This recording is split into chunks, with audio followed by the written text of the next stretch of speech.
Well, hello there. Tuned into the mind of Opex. Want to talk about something today, as I usually do. I'm going to be a little bit more active on YouTube. As long as YouTube allows me to speak, I will speak. If YouTube says, can't speak, I'm going to cut down your video and censor you and make sure you can't post anything for the next 2 weeks or whatever the fuck they like to do and fuck with people. I go to Odyssey, I go somewhere else, and I still speak because I'm not a pussy beta male. So let's dive into it, shall we? Let's cue the intro. What intro, Opex? Okay, so we're going to dive into it, and I want to talk about climate change. It's one of them topics. It's one of them topics. This is not going to be up on YouTube very long. They're going to take this shit down. Klaus Schwab has an agenda, and so does Bill Gates and Jeff Bezos and all the billionaires and the globalists and the global governments. They have an agenda for climate change. Now, we've talked about the Great Reset, not in detail, but a little bit, right? So you already know, if you already watched that video, the Great Reset, or whatever, I think I named it the Great Reset, question mark. And what I've said in there was that they have an agenda basically to make sure that you own nothing, that you're not going to have any type of responsibilities, you're not going to be able to be smart enough to live by your own means, be self-sustainable, any of that shit, right? Because climate change. You're not going to have a gas-powered engine anymore because of climate change. And you're going to all have to move into the inner cities because of climate change. It's all bullshit, guys. Bullshit. I'm going to explain to you the cure for climate change. You ready for this? Are you guys ready for this? Maybe I'm not ready with flies buzzing in my nose and shit. What the fuck? These flies are really attracted to me. Here, we don't have to leave right this second. I have my engine going, but we don't have to leave right this second. We're going to talk about this a little bit before I start taking off to the farm. So, climate change. Let's talk about what they want and what their agenda entails. Ready for this? They want you to own nothing. This means your house. You don't own your house. You don't own your car. You're not going to be allowed to have gas-powered anything by 2040, and in fact, they are speed rushing it to 2035. And there are countries and corporations trying to make that deadline 2030, like the Amazons and shit. They want it by 2030. The CCP wants it by 2035. I say 2035? 2035. Man, I'm in one of the moods again, guys. But the billionaires want it by 2040. So the Great Reset's by 2040, essentially. But they're speed rushing this and trying to make sure that gas-powered vehicles are going to be off the road by 2035. They want no more 50-50 like your weed whacker or trimmer or whatever you want to call it. You're not going to have them anymore. So how the fuck are you going to mow your lawn? Oh, everything's going to be electric. So this is the cure for climate change? Fossil fuels are going to be no more. Everything's going to be electric. Come on, guys. Now, originally, let's say, not even originally, but let's say 20 years ago, anything that was electric powered or mobile or like an electric battery or an electric anything that ran on electricity instead of fuel would need a lot more of those really expensive fuels, you know, like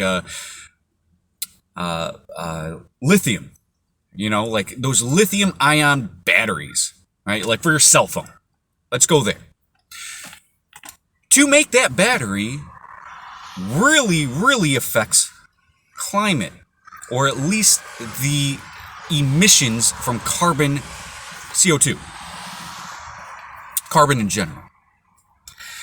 And because it costs more to create that battery than just always have some gas-powered shit, I mean, look at any of those smokestacks anywhere from any factory, guys.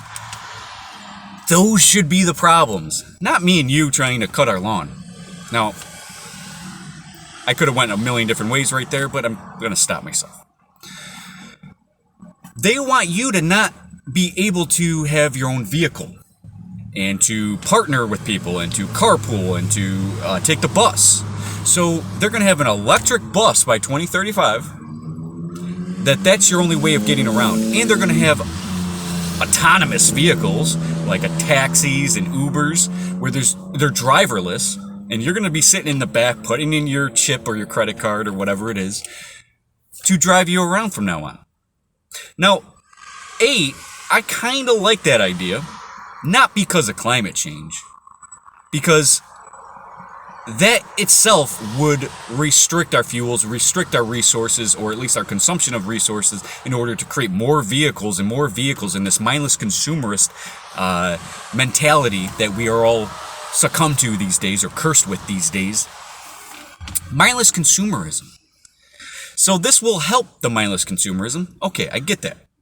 Climate change, not as much, because if everything's electric, it's going to cost a lot more to get that electric up and running in terms of carbon emissions or CO2 emissions than the gas itself or oils itself, the fossil fuels. Now, of course, we know this for about 20 years that people have invented hydraulic or water-powered vehicles. They exist, water-powered vehicles. But they don't want anything to do with that, because that doesn't create CO2 emissions. But the electricity does. So any place that has an electric battery, like a Tesla battery, costs a lot of money to get that going, and a lot of resources, other than money, this would be your carbon emissions, etc., to make that. Plus to mine lithium ion and to mine all these plutoniums and these rare metals now that we need, and these rare fuels that we need, when we still have an abundance of fuel. If you go to Russia right now, they have so much oil, natural reserves of oil. We could go another 100 years just in Russia. Can we even begin to talk about Alaska? No, we're not even ready for that conversation yet. Let alone other places in the world, let alone the Gulf of Mexico still has tons of oil. We have so much oil on this planet, we can easily go another 100 years. We don't need to rush this climate change bullshit. Now, what we don't have is limitless supply of lithium or ion batteries, or plutonium, or all these rare elements. We don't have 100 years worth of that shit. Now, if everything goes to that shit, how much do we have? Not much left until we're back on fucking carbon emission gas fuels again. So my point that I'm getting at is that if electricity is going to cost more in carbon, in the short run at least, maybe in the long run, maybe it's a little healthier or cleaner for the environment, but in the short run, it is not cleaner for the environment. It is not. Solar-powered batteries and panels and those things cost a lot more up front with your carbon emissions than it ever will with your gas up front. Because your gas up front, you see the particulates go out into the atmosphere, go down into the soil, gets consumed with that soil, and within 100 years, you'll never even notice that anything ever happened 100 years ago with fuel, because it goes into the ecosystem cleans the environment. So it's not that carbon's just stuck in places. It will eventually be broken down and brought back to where it belongs. I mean, when you use something, let's just go with water, right? For, let's say, hundreds of millions of years, animals, plants, everything has consumed water. The water's still here, guys. Water's being consumed all the time. It's being taken, it's being transferred, it's going up in the clouds, coming back down, going into the oceans, going into the lakes, going up into the mountains, getting down. Water is endless, because here's the secret. You drink water, you piss it out. That water eventually will be put back into its pure form. You don't use it just like you don't use energy. Energy is transferred. Guys, Water will always be here.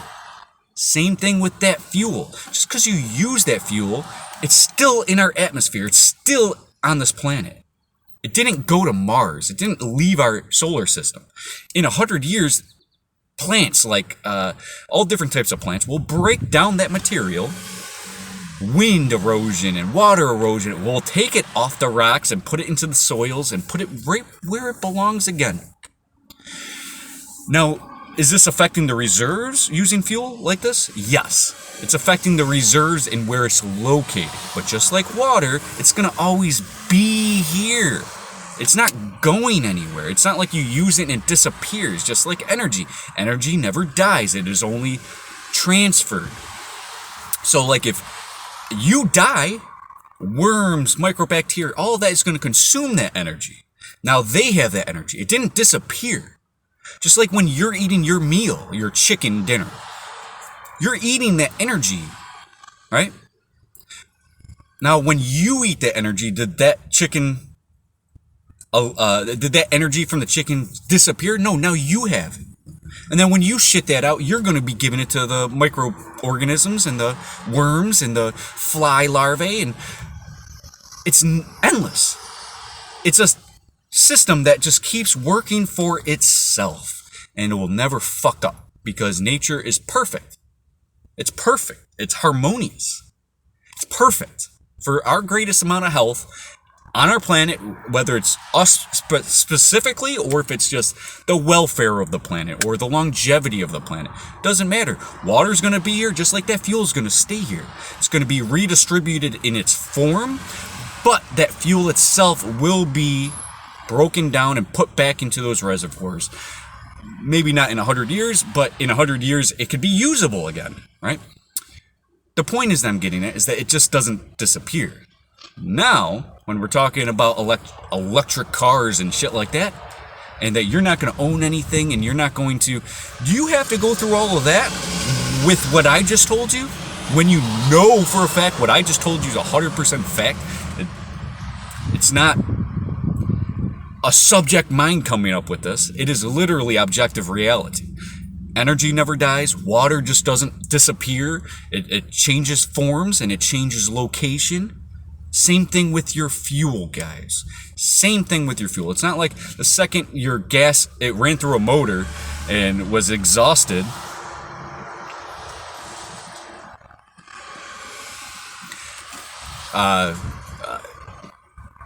If your fuel's exhausted out through your back of your vehicle, that form isn't able to be reused just like that. But after 100 years, and especially when you know of plants such as cannabis, for example, that is very, very good at breaking down those particulates and putting it back into usable matter again.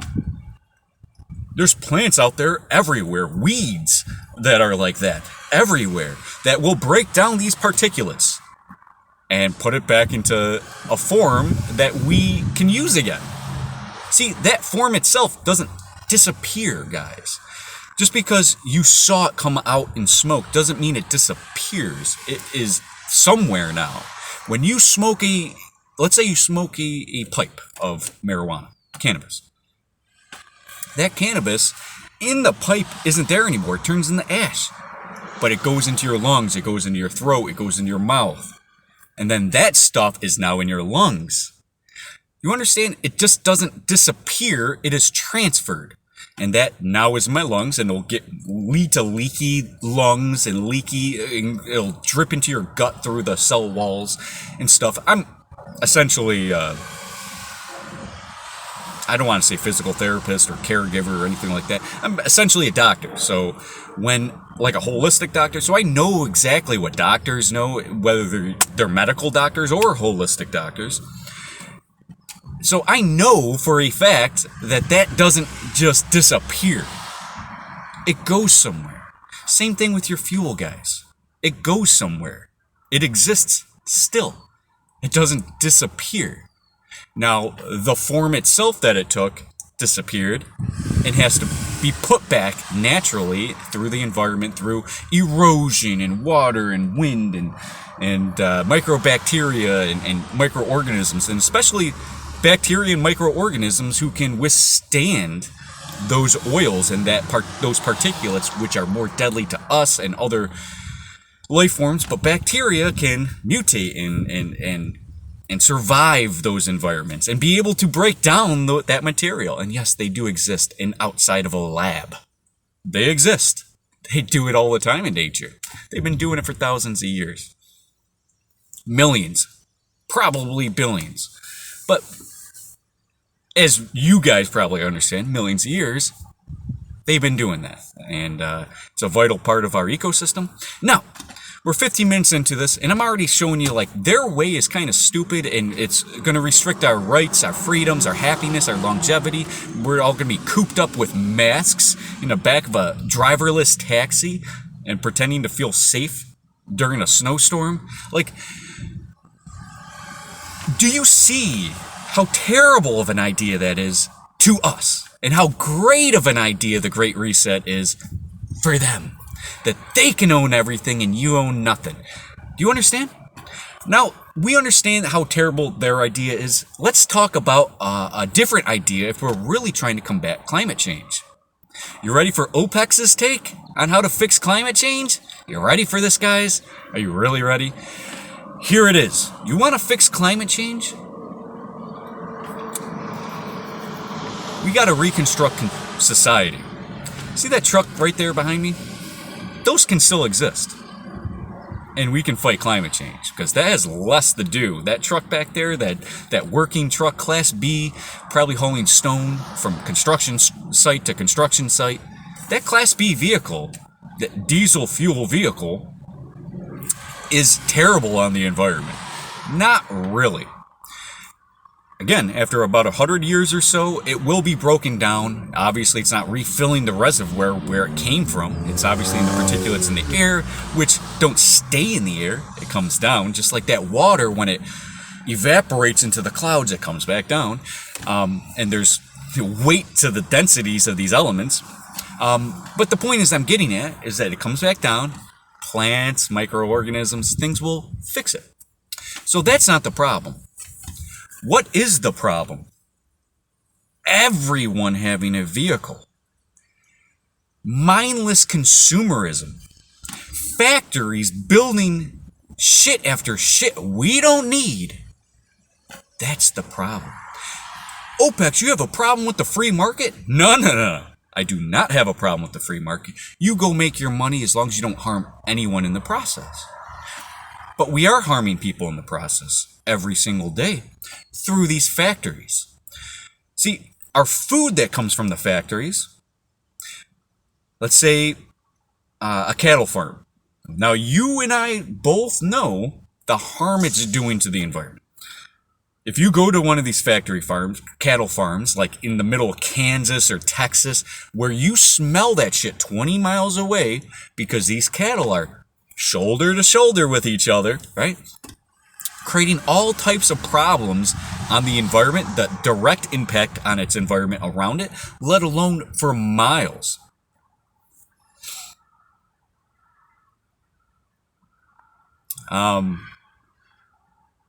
Sorry, I'm reading text messages.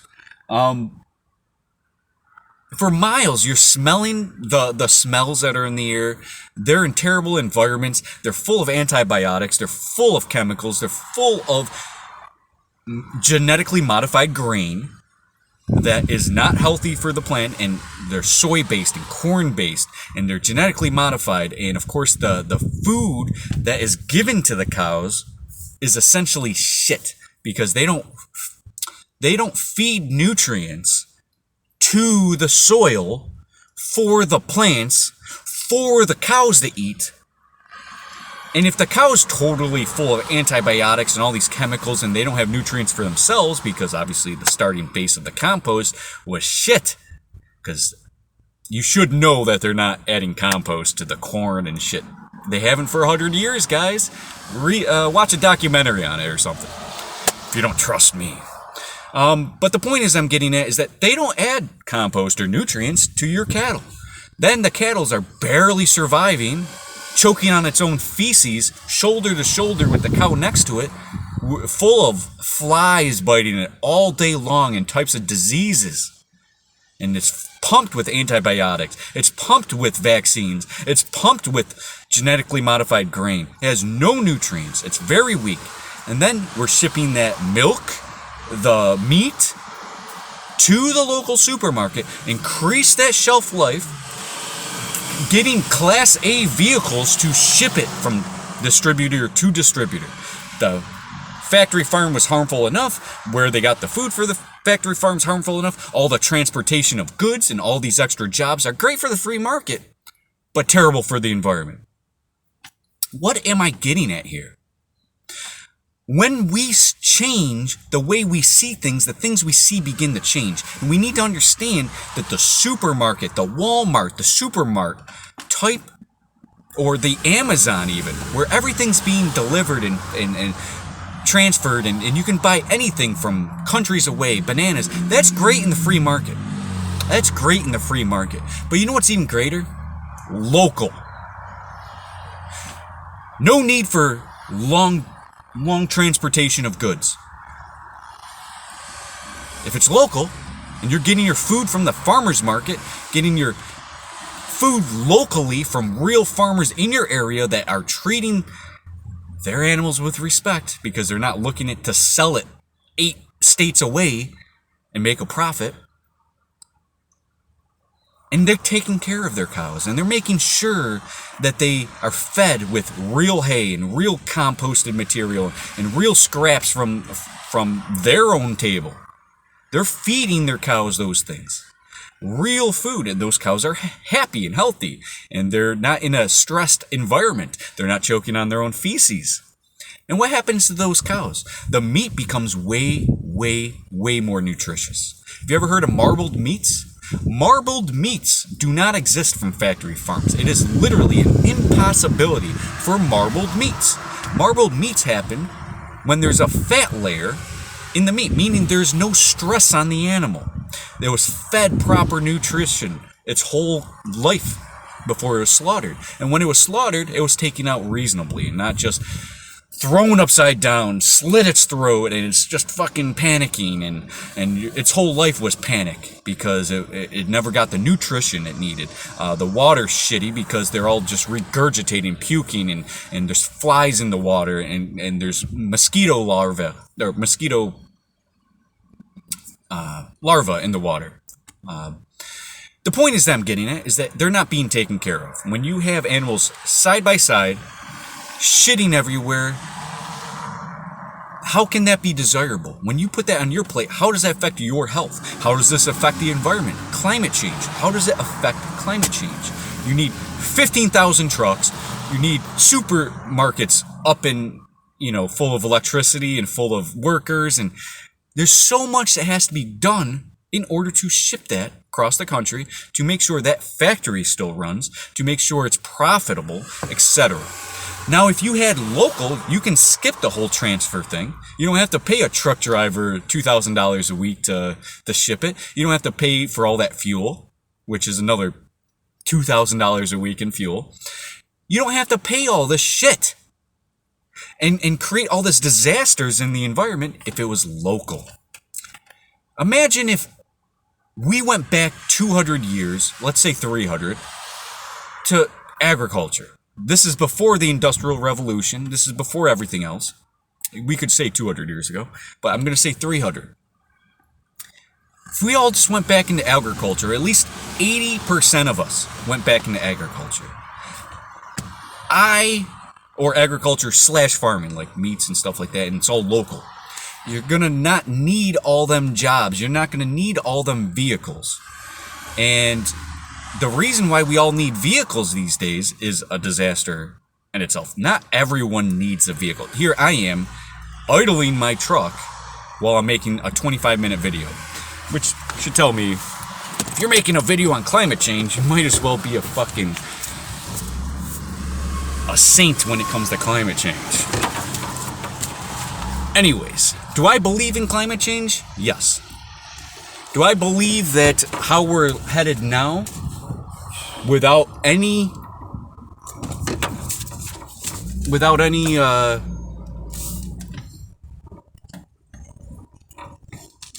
without any without trying to fix it.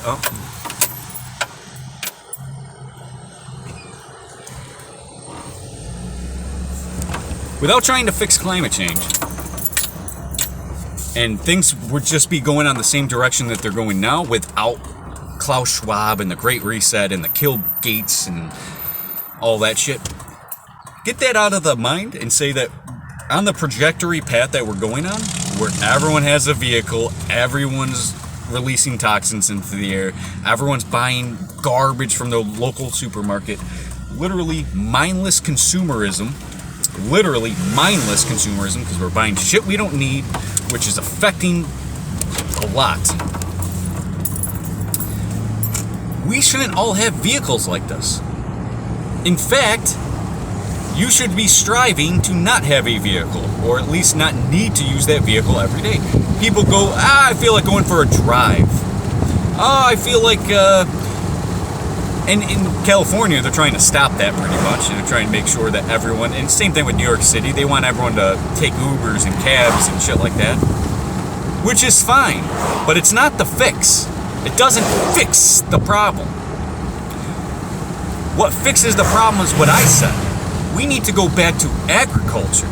See, if I'm growing all the things I need to grow here, I'm sorry, if I have my windows down, you probably can barely hear me. Why the fuck are we going so slow, guys?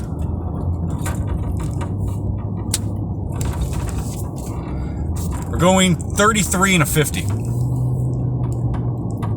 Nice car behind me. See that Mustang? Yeah, we're going 34 and a fucking 50.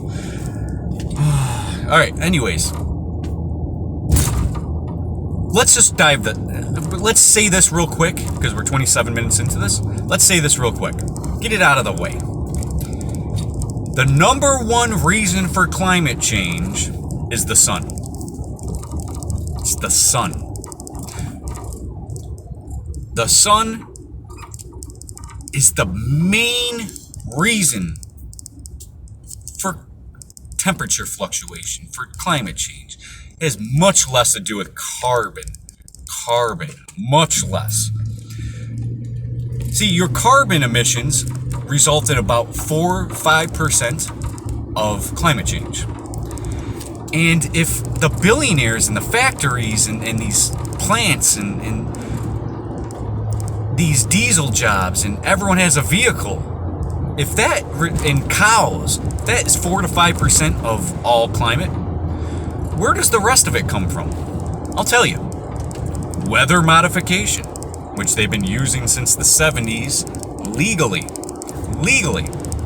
In the 70s, they made it a thing where you are not allowed to, if you are a leader of a nation, you are not allowed to, or a country or whatever, countries are not allowed to use weather modification in times of war. In times of war, it is illegal. You can look this up. This is a UN law. This is an international law where you are not allowed to use weather modification at times of war. So what you are allowed to do is use weather modification in times, like on your own people even, at any time. So, or other countries. So they have been able to, for many, many years, through HAARP, or these weather array systems, where they can blast particles in the air and ionize those particles to move. So you would aerosol an area with barium, aluminum, or any type of metals that you can grab using electricity or ionization tactics. So you aerosol the area, you zap that area, and you move that area,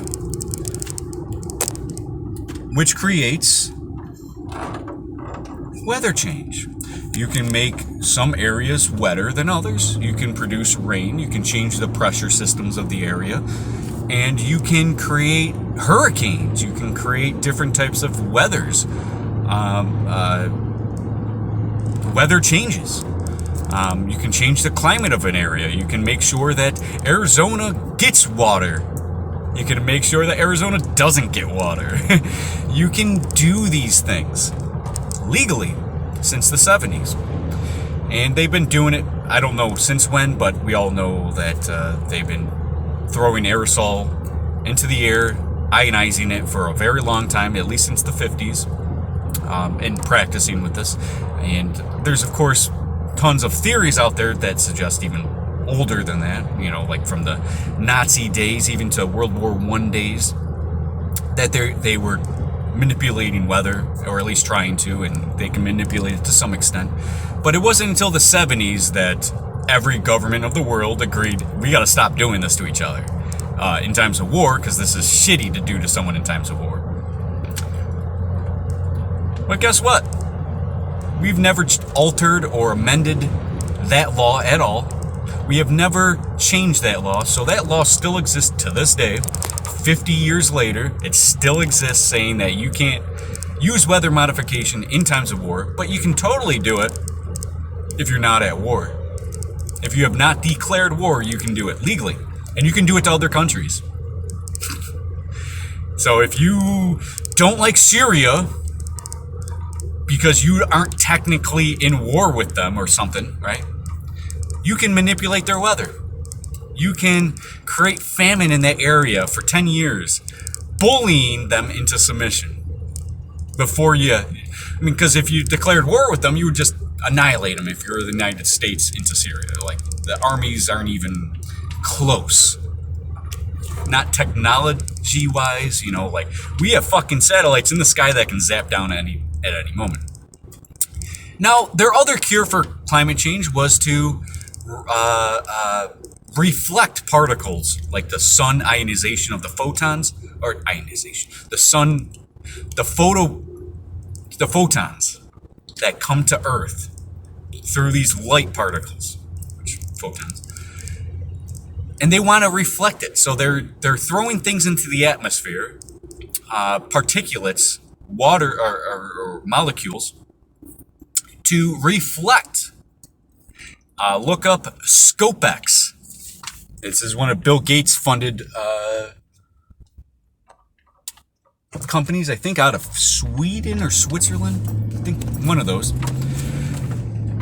Opex puts particles up in the air and reflects the sun and blocks out the sun from hitting Earth. Does that sound smart? Also, Elon Musk has a way to do it as well, which is to put his, I don't remember what they're called, his satellite system. He has hundreds, if not 1,000 satellites up there, just in his companies alone. And one of the things that they can do is they can reflect. So before the sun even gets down into our atmosphere, where light becomes visible, light is not visible outside of atmosphere. Secret, just telling you guys. I just gave you a really good hidden gem there. You can't see light if you don't have atmosphere. But the point is I'm getting at is that before even that light hits the Earth, they want to block it out. They want to reflect that light using different types of metallic satellites that are all just right next to each other, blocking the sun or reflecting the sun's rays. What do you think's the result of that? What do you think's going to happen? What the fuck do you think's going to happen by reflecting the sun's rays? You think that's helping our climate? Here's another thing I want to ask you guys. It is typical that this time of year, very end of July, very beginning of August, to be the hottest time of the year. This is day number 2. It's not getting out of the 60s where I am. Is climate change making things hotter or colder, guys? And not only that, because clearly some parts of the world have to be colder if some parts are going to be hotter. I know this is, to any Al Gore fucking these conspiracy theorists, which I call them conspiracy theorists, these climate change theorists, these fucking idiots want to tell you that it's getting hotter. Okay, where? Oh, at the North Pole and South Pole. Okay, it's getting hotter there. To balance that out, because just like water doesn't go anywhere and things like that, you can't turn heat into cold unless that cold is being put somewhere else. Right? Like even if your air conditioner's working, right? What your air conditioner's doing is taking hot particles and putting it through a very, very cold thing. So you have to create something very cold to make a hot thing cold. So, just like energy has to be transferred, temperature has to be transferred. Whoa! Ha-ha! Anyone in physics here? Comment below. Tell everyone else how fucking obviously right I am. If you're gonna warm up the poles, which they are doing, they are warming up the poles, it's creating colder climates everywhere else. Oh my god, the fact that I have to explain shit like this. I feel like I'm teaching kindergarteners climate change. That's what I feel like in this video. Because this is so fucking obvious to me. So fucking obvious to me. So, which way is going to work better? Blocking out the sun, making sure no one can have any freedom, liberties, or ownership? Which do you think is better? Do you think the authoritative Nazi route is the right way? Or do you think individual freedom and liberty is the right way? I'm telling you, they are fucking with the weather. Through factories, through production, through transportation, through a million different means, and it's affecting our health. Then on top of that, they are blatantly frying the fucking Antarctic and the Arctic. They're frying it right now. Now, if they're frying these environments and then cooling other environments, who is manipulating the weather? They are committing the climate change, and then they have the audacity, the fucking audacity to blame you. Oh, it's your fault. What do you mean it's my fault? I'm not the one creating these factory farms. I'm not the one creating lithium-ion batteries. I'm not the one doing these things. I'm not the one creating all these products. And they blame you because you are the mindless consumer. You're gonna buy it up. You don't have a brain cell. That's how they blame you.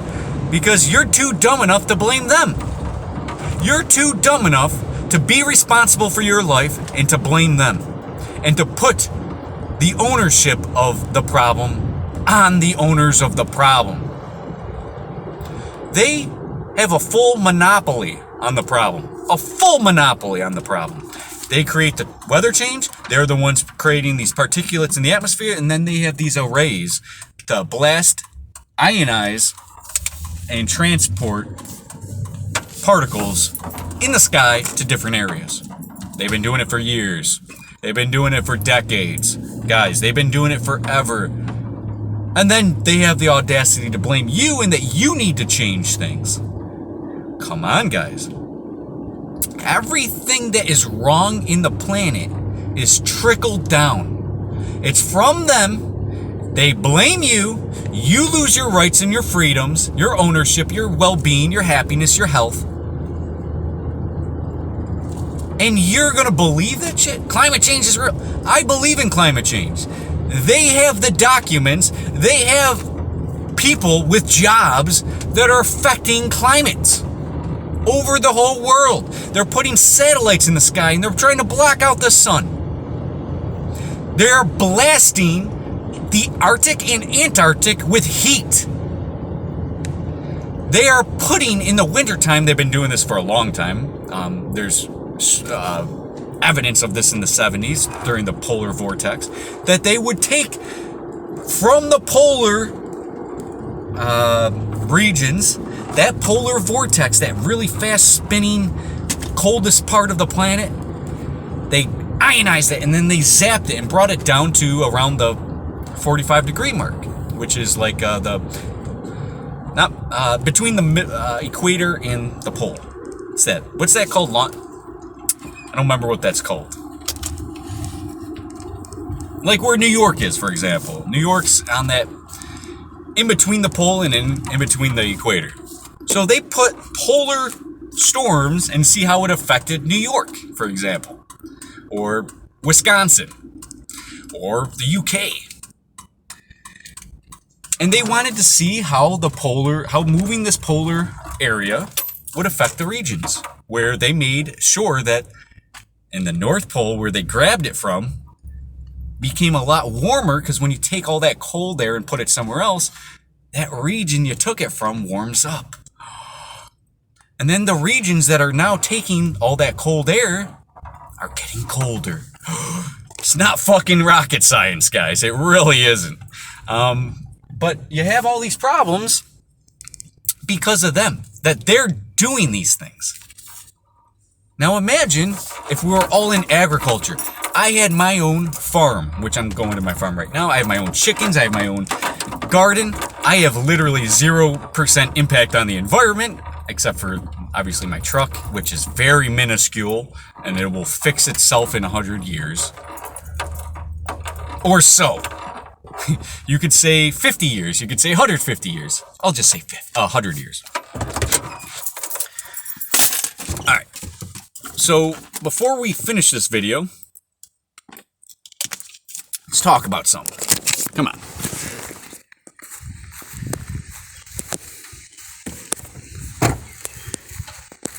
They're affecting the weather. They're making all the problems happen. And then they have the audacity to say that you need to fix it. Hey guys! So, if you had your own food, and you took care of your own food, hey guys, what's up? What's up, guys? See, you take care of your own food. Look how cheap this is. It grows out of the ground for free. You feed your chickens that, and guess what? They give you free eggs. Do you understand, guys? You don't need to buy layered pellets and genetically modified foods. Hey, cutie pie. You're so cute. I'm gonna have to feed him. But you don't have to have a truck come in and have all this global problems, whether it's global warming, whether it's health problems, because you're reliant on others. What has my channel been? Responsibility. How are you going to be responsible? It cost me almost nothing to feed these chicks. Water flies out of the sky, guys. I put water for them. Food's everywhere in the summertime, obviously, spring through fall. Grass is everywhere. I can get bugs from everywhere. I have my own worm bin, so I can feed them worms and dried things and grubs and all types of stuff, mealworms. Essentially, I feed them for free. I'll be right back, guys. I feed them for free, and they give me food for free, and it's not affecting the climate at all. Now, if you were not relying on, if you weren't relying on yourself for food and you were relying on others, it is 100% clearly obvious that you're going to need supermarkets up in business where they're using electricity at high amounts to keep the place up and running. You're going to need tons of jobs, so people have to drive to those jobs. You're going to have to drive to the supermarket. The trucks have to drive to the supermarket, plus the trucks have to drive from here to there, from the factory to there, and plus the factory has to make all this shit, and that costs electricity and food and labor and all types of shit.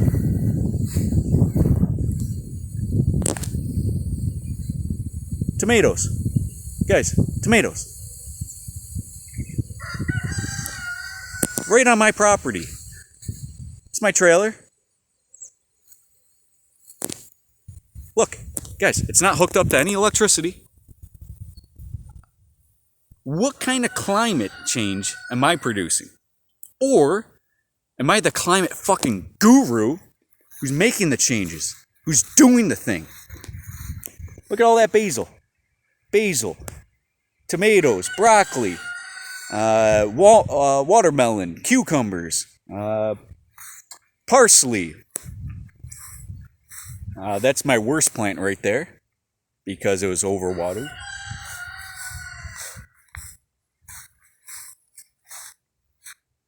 Cucumbers. Guys, I have all the food I need. Tomatoes I can can for the winter. Same thing with the cucumbers. I can jar it. I'm taking care of myself. I don't need a supermarket. I don't need Walmart. You guys understand?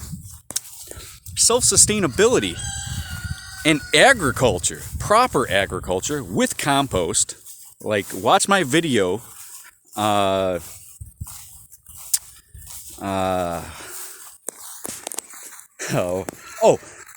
Food is the currency of life. Watch that video where I show you guys how harmonious and cheap and easy it is to survive. It takes care of itself. You damn near have to do nothing. But you know what you do? Go to work all day. So you have to drive to work to make sure your home is empty all day.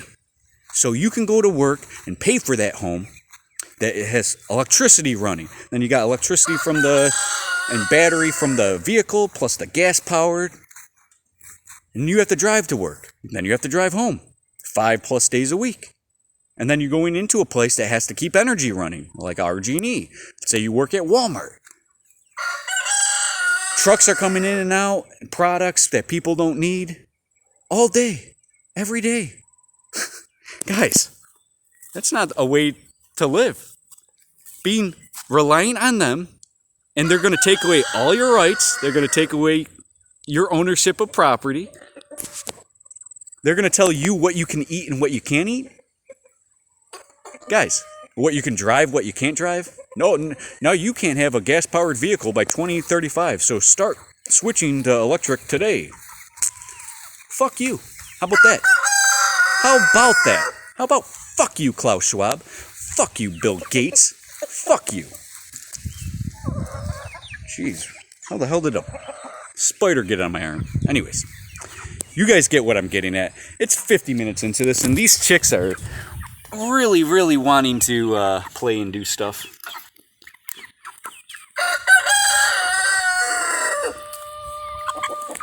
You guys are so cute. Yeah, they're begging me now. They are begging me to take care of them and play with them and love them and feed them something. You're so cute. So, and look how happy I am. I don't have to do a 9-to-5 job to pay for food. It pays for itself. Guys, it is literally mentally... Mindless consumerism is a mentally retarded thing. Mentally retarded. You can't be above 80 IQ. If you're just going to mindlessly consume, buy very unhealthy food at the supermarket that go into boxes, high levels of shelf life, absolutely no nutrients, and they want to tell you that you have no rights and... Stop messing with her. The point is I'm getting at... Hey, what'd I say? Point is I'm getting at... Good boy, Roosty. Good boy. It's a 12-pound bird right there. Maybe even 13-pound. It's a big boy. That's a big boy. Anyways, I think you guys aren't even watching this at this point. Stop it, dumbass. Point is I'm getting at is that, guess what? I have a farm. I have a means of living. I'm self-sustainable. And the reason why I'm doing this is because of, my carbon footprint is great. It is ideal. It is the highest level on the planet. Obviously, I can get rid of my truck, and then I'd be the highest level, right? And I'm not going to do that. But here's the thing. You have rights. You have freedoms. You have liberties. You fight for those or lose them.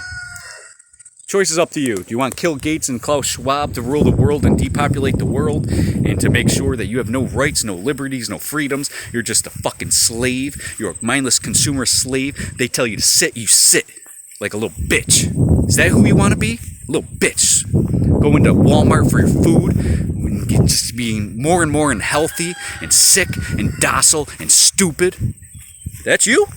Is that you? Is that who you want to be? You like that shit, don't you? You like that shit, don't you? You like Bill Gates grabbing your balls and just taking it right from under you, castrating you right down in there, just chopping everything off. You like that shit? Nah, time to be a man. Be responsible for your food and everything. Be responsible. Don't worry about their shit.